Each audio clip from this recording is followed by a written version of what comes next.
Joined by Lewis and Clark head coach Tim McCrory ahead of the Pioneer season opener on Saturday against Chapman. Coach, first off, let's keep it nice and simple. How has your preseason gone thus far? Preseason's going well.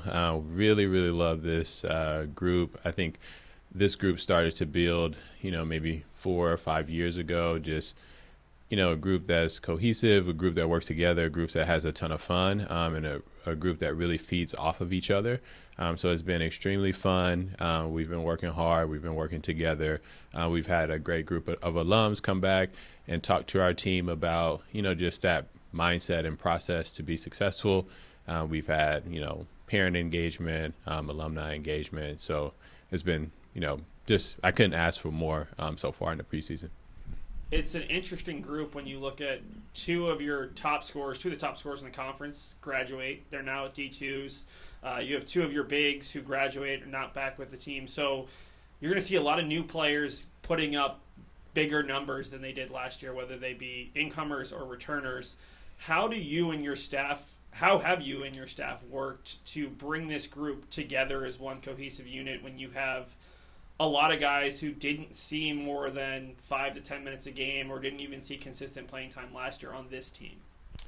Yeah, just going back to, this season starting, just 4 or 5 years ago when, Zeke, Daylon, that group was here. They did a great job passing it down, and then that was passed down, when we had Brian Smith, then Zeke again, and then passing it down to, Ryan Seibel, then to Brendan, and then, Jack, and then last year, Jack and Brendan in our group last year, just setting that framework, just passing that down to this group of just growing and learning throughout each season. And then our returning group, having that mindset of welcoming people into our space so that they can be successful. And just from the day we stepped on campus, being really intentional about just welcoming everyone into our group so that we can start, having that cohesiveness, having that, mindset, that teamwork mindset. And it's been great to watch. It's our coaches have done a great job just showing up every day and, just setting a good, foundation and table for everyone. But it's really, the players within, the locker room, from day one, they've just been open to more people coming into, our group and, doing a great job setting that, just setting the foundation for the new folks to succeed.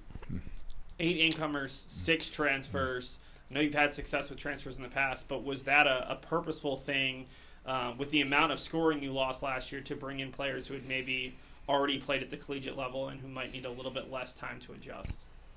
I wouldn't say it was a plan. I think as we started to look at what our team would start to kind of look like going into the season, around, March and April, we just had some fortunate opportunities. One of our incoming people, his brother is currently on our football team, and, having an opportunity to add, someone who's familiar with Lewis and Clark is, we're just quite, grateful for that. And then we just started to, see just some high quality people that we can add.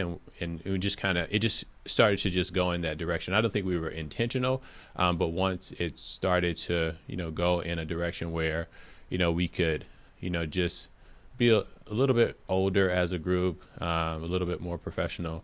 We, wanted to, just take advantage of our opportunity and, start our building process from bringing in, people who are a little bit older and then, years from now, just having a great example for, our recruits to come, in the following years.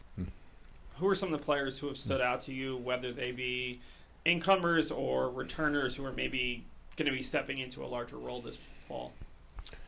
To be honest, everyone in their own way has surprised me.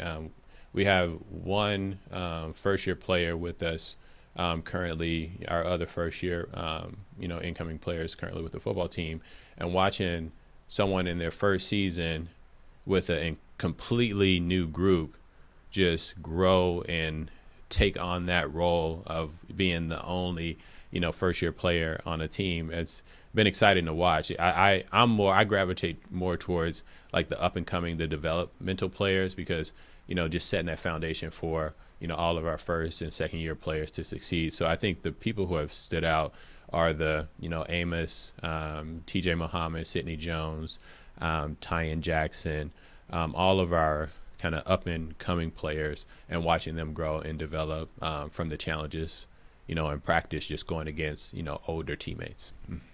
It's another challenging non-conference schedule, but I want to highlight the Hawaii trip. So often we talk about the student-athlete experience.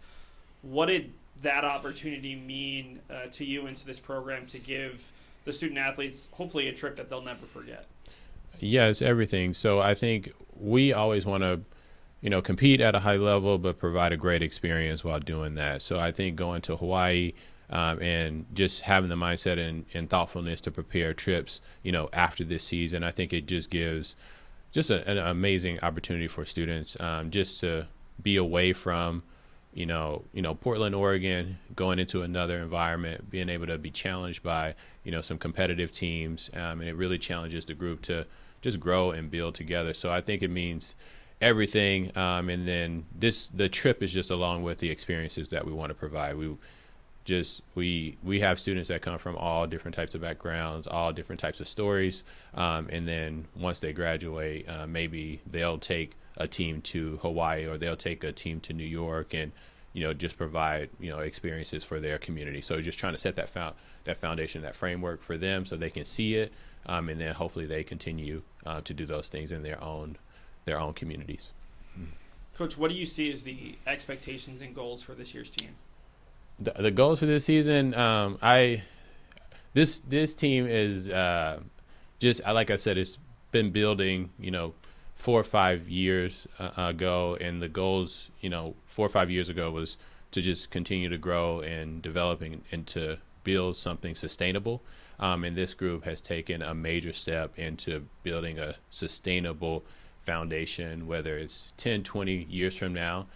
There's that competitive standard, but also having that competitive standard without sacrificing the academic and social standard as well. So we want to do it the right way in terms of when I say right way, I mean making sure that we are developing great people while developing a standard for competitive excellence.